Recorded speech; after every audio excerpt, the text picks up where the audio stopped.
Amen. Thank you, Abby. What an introduction to Paul's ministry this is. It's incredible, isn't it? We have 2 attempts on his life. We have an escape through a window, being lowered down in a basket.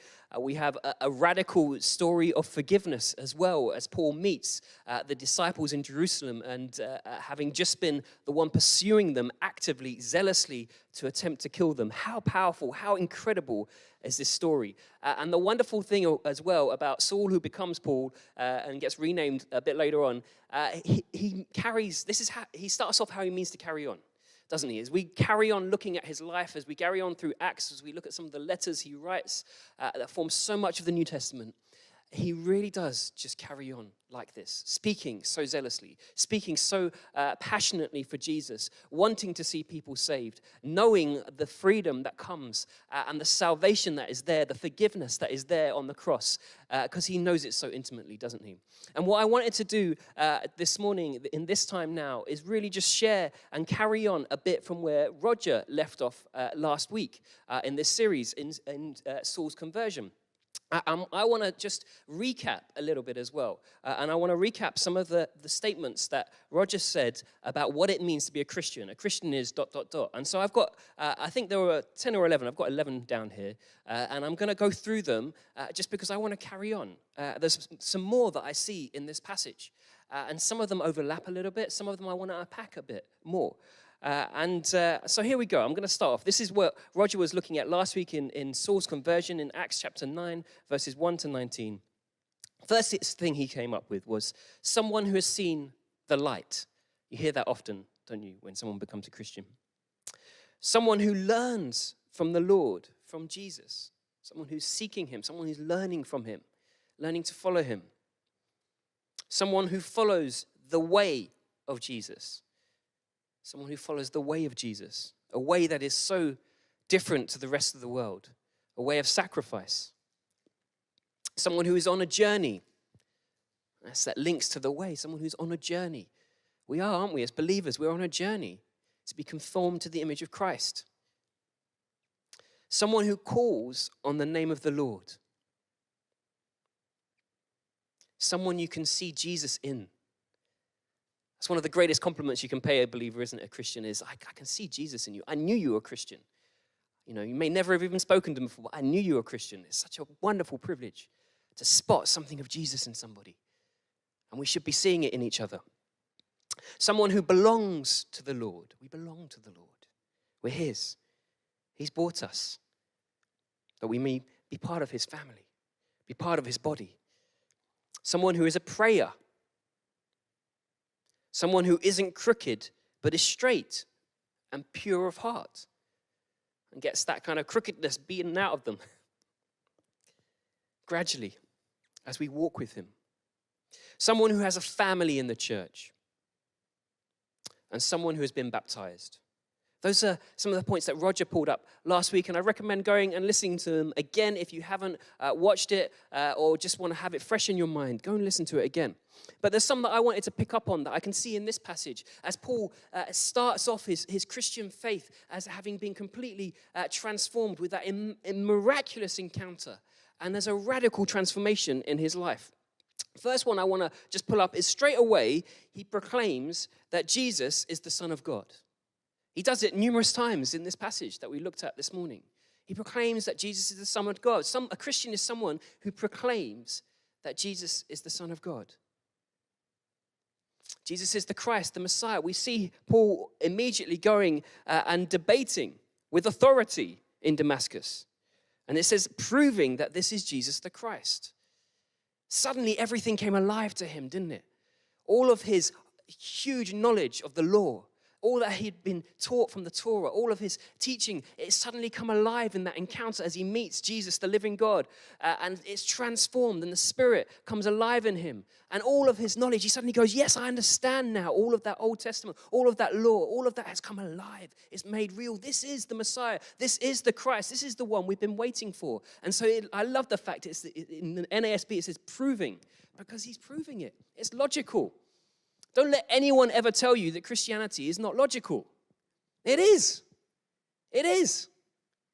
You know, when you actually start looking at it and thinking about, why on earth are we here? There's a creator God. And who is this creator God? And if he made us, surely he wants relationship with us. And you outwork it and you think about it. It's wonderful to think about these things. It's logical. And there's such wonderful evidence for the existence of Jesus as well. Don't ever let anyone tell you that it's made up. It's nonsense.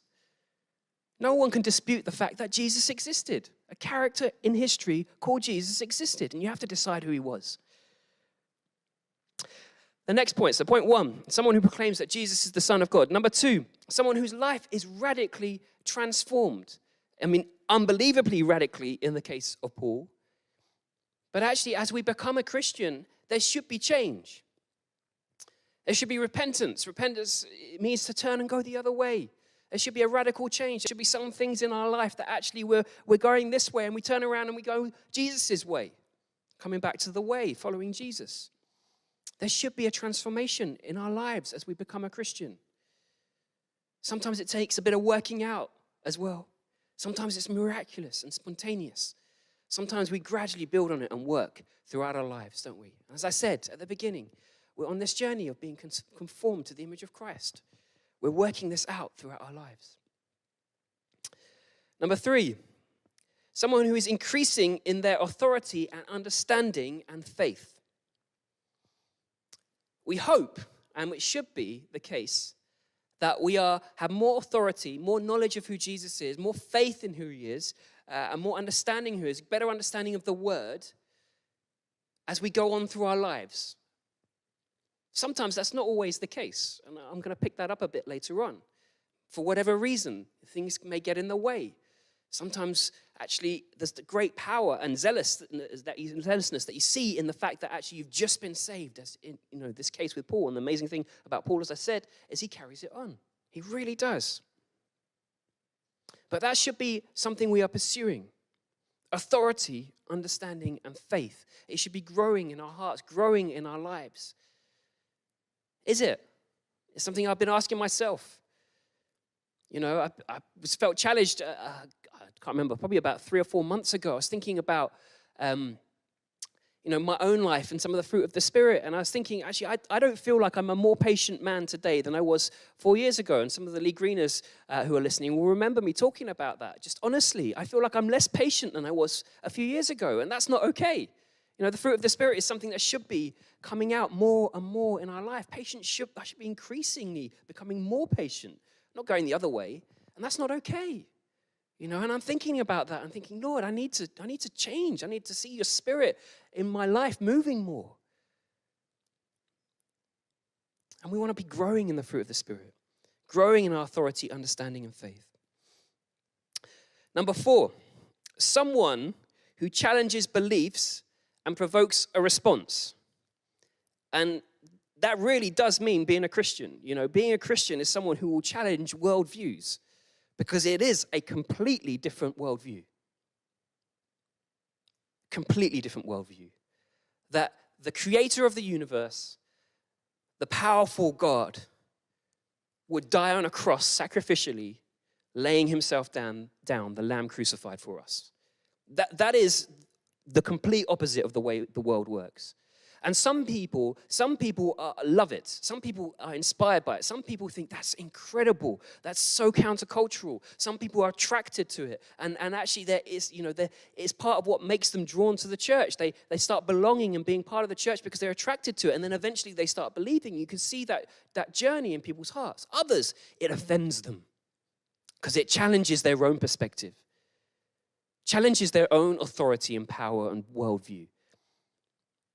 And it demands a response, doesn't it? What are you going to do?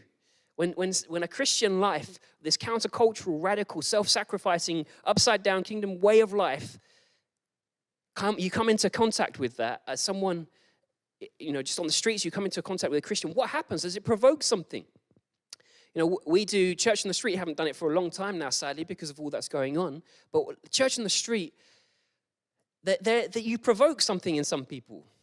We have one guy he has a name, I'm not going to say his name, but we used to, initially, before we got to know his name, we'd call him the money man, because he'd come to us, and we're standing there with, giving out free teas and coffees, often worshiping on the street, chatting to people, praying with them. He knew we were Christians, and he would wave his wallet at us as he went past and said, it's all about money. That's his worldview. It's all about money. So sad, isn't it? But it provoked something in him. This is my worldview. I believe this. Another guy, again, would provoke something. He would get very angry and kind of not shout, but you see him rising up within him as he talked about how anti-Christian he was. But actually, sometimes when you talk to him and actually fleshed it out, there's hurt there as well. And that's what he's reacting to. Sometimes the reaction is quite good. I think Roger said that last week. It shows that something's going on inside. If there's nothing, there's very little to work with. But it demands a response, doesn't it? As a Christian, we can be people, and we should be people who challenge beliefs and provoke a response. Number 5, someone who seeks out fellowship. And we see this in a couple of places. Saul, immediately, he's seeking out fellowship, isn't he? In verse 19, he's already with the disciples in Damascus, it says. He's found other believers. He goes to Jerusalem. He seeks out the disciples. He's seeking fellowship. He's seeking to work with other people, to be accountable to them, to have fellowship. It's really important to seek out fellowship. How are you doing at this time?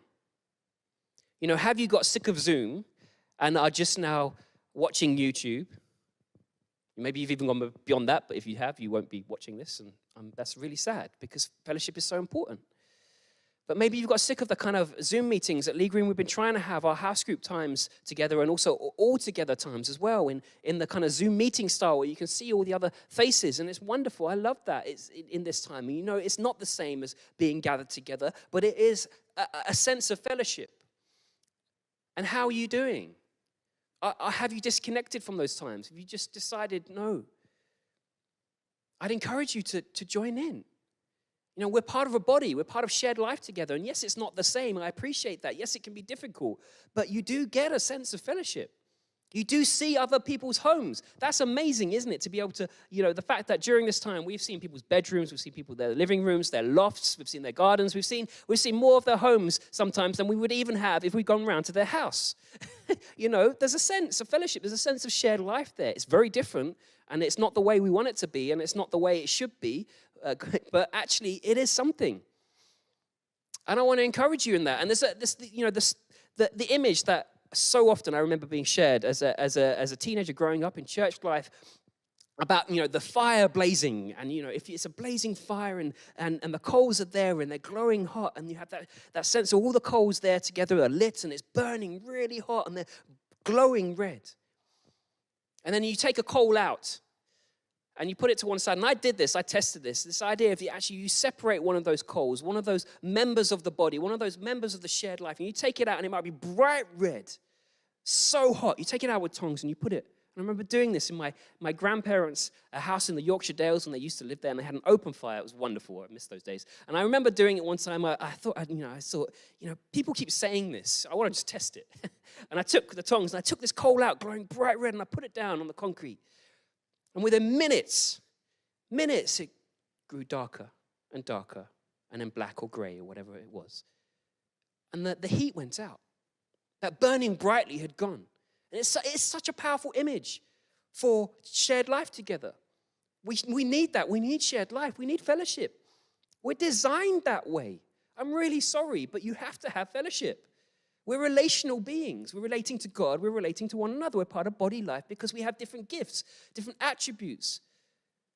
It also teaches us to forgive, We have to have fellowship. It's so important. And that coal was, black, and it was cold, and it was lifeless. And you pick it up. I picked it up. I remember picking it up, and I dropped it back in the fire. And soon enough, not long later, it was glowing again. Where are you at? Have you given up on Zoom? Have you given up trying to share life together in this time? I encourage you, I implore you, please get back into it. It will do wonders for your faith. It's not the same, but it will do wonders for your faith. I encourage you to do it. Okay, next one. Someone who receives and releases radical forgiveness. And we see this in Jerusalem in verses 26, 27. Barnabas, bless him, son of encouragement. That's what Barnabas' name is, great name. Comes alongside Saul, and draws him in and gives an account for him. But can you imagine, just imagine what must be going through your mind as a believer when Paul walks into your meeting. The man who has been pursuing you and killing your brothers and sisters, Stephen. Can you imagine that? What would happen inside of you if someone like that walked into your congregation on a Sunday morning when we can meet together? What would go on? But the thing is, we can't not forgive. We have to forgive. It's so fundamental to Christianity. What it means to be a Christian is to receive forgiveness, but release forgiveness. We must forgive. Jesus demands it, doesn't he? You know, he demands it. At the end of the Lord's Prayer, he talks about it. We can't not forgive. We've been forgiven so much. We have no right to have received the grace, the gift that Jesus has died on the cross for us. We have no right to receive that forgiveness. We don't. We don't have any right to it. We don't have any right, therefore, not to forgive others because we've been forgiven so much. Let's release forgiveness. Is there anyone in your heart that you need to release forgiveness to? And it's good for us. We release forgiveness so we can receive. We hold on to these things, these hurts, it just produces bitterness and pain. It just damages us more than anything else in the long run. Release forgiveness. And how radical is this forgiveness here? Paul, ultimately welcomed in, joined in. How powerful is that?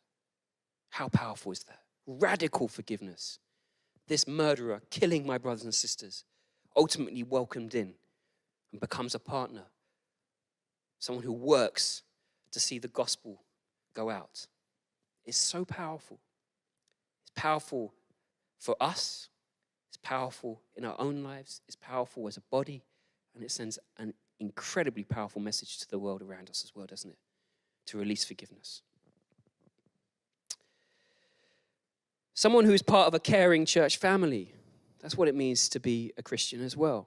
And Roger mentioned about having family. Someone who has family in the church. And family is there.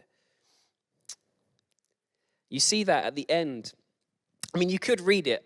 I'm not going to deny it. You could read it in a way in verse 30 where they're kind of are glad to get rid of Paul. You could read it in that way. I'm just going to read it again. But when the brethren learned of it, they brought him down to Caesarea and sent him away to Tarsus. So the church throughout all Judea and Galilee and Samaria enjoyed peace, being built up and going on in the fear of the Lord and the comfort of the Holy Spirit. It continued to increase. You could read it in a way where there's a sigh, and then probably is a sense of almost, well, there will be a sense of a sigh of relief that Paul is no longer against them, but it's for them. And, you know, there must have been such celebration as well. Once then, probably still a little bit of wariness, I'm sure. You know, some suspicion there that needs to be worked out. You know, you can release forgiveness, but the pain is still there. That takes healing. That takes time. And I'm sure there is a sense of relief. You could read it in that way where actually they breathe a sigh of relief and peace that Paul's gone off. But also there's a sense of sending him off. One, to do some work, but also to save him, isn't it? It's to protect him. This is the second instance in this passage. The first one being in Damascus. He riles them, they're trying to kill him, and then he escapes with the basket. But this one, he's then going on and sort of debating with the Hellenistic Jews. And they were attempting to put him to death, and they send him off. They're caring for him already. They want to send him away and make sure he's okay. They're looking after him despite the fact this, again, was someone who was pursuing them not long ago and trying to kill them. And then I've got three more, which are all right at the end of this passage. And first one being peace. You know, as a Christian, we should be someone who brings peace and knows peace in our life. Shouldn't we? We should be someone who brings peace into situations. We can disarm situations. Bearers of Jesus' peace. Blessed are the peacemakers. You know, it's powerful. And we should be those who carry peace with us. Peaceful people. knowing that sense of the wholeness that can be found in Christ as well. And that contentment, knowing that we have right standing with Jesus, with God, our Father in heaven, because of what he's done.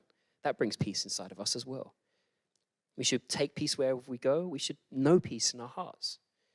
And hopefully you know that today. Christian is someone who brings peace and carries peace with them. Someone who has the fear of the Lord. Someone who's in awe of what he's done. Has reverence for who he is. There's constantly that tension, isn't there, of that sense of Father, our Father in heaven, Abba. And the relationship that's there, knowing Jesus is our brother, knowing the Spirit inside of us as well, the depth of relationship there. But we must always hold the tension of the depth of relationship and knowing who we are in Jesus and what comes with that, but also being in awe of who he is and having reverence for him and worshiping him and being in awe of what he is doing in our own lives and those around us. Particularly this wonderful church we see in Acts. We need to see it again, don't we? Seeing the Lord moving in this way through our land, through our world. So someone who knows the fear of the Lord. As I said, these can be linked. It's probably linked a little bit to someone who knows and proclaims Jesus and things like that. You can tie them together, but it's slightly different. Verse 10, someone finally who knows, this is at the end of verse 31, someone who knows the comfort of the Holy Spirit, knows the Holy Spirit with us, knows the Paraclete, the Helper, the Comforter, the one alongside us, the one who comes alongside us, supports us. The Spirit moving.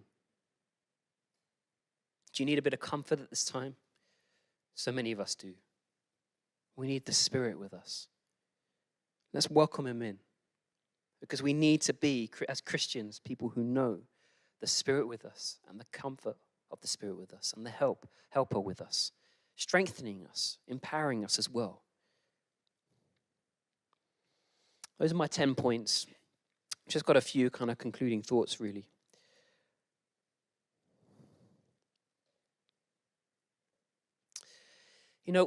With Paul, he is, obviously he's not the norm, is he? There's such a radical transformation, there's so much in him before he becomes a Christian that the Lord could use. That knowledge, that student of the law, that zealous heart. And the transformation we see in him is so powerful. But we should see that in our own lives to some degree as well. We should see a transformation. And the powerful thing for Paul, and it continues out throughout his ministry, and you see it in his letters, because he knows how much he has been forgiven and how much he has received. He knows what God has done for him, what Jesus has done for him, because he knows that he has been forgiven from pursuing and killing and attacking Christ's body. It's so powerful for Paul. It's so relevant, so alive in him, and he doesn't ever let it go out or go cold. And I think that's my challenge for us this morning. One of the things I wanted to pick up on is, where are you at? When we become a Christian for the first time and maybe even just have an encounter with God for the first time, whatever it may be, or been baptized in the Spirit, something comes alive in us. It's fresh, it's alive, it's exciting, and there's a hunger there. The challenge is to never let that go out, to keep pursuing it, to keep our faith alive in that radical way. And where are you at today? I don't know. I wondered perhaps, have you become a bit jaded? Are you a bit like me where you actually think back a few years ago, oh, well, I was more patient back then. What's happened? Are there things in your life that actually, you think, actually, I was more on fire for the Lord at this time? Because at no point does the Lord say, you've done enough. Actually, we're called to run the race, aren't we? He's always got things for us to do. It changes, it may change, but he's always got things for us to do. Where are you at? Is your faith alive, and are you excited to be a Christian? Let us never take our salvation for granted. Let's try and keep our faith alive. It's time to return to our radical first love, as seen by the radical early church.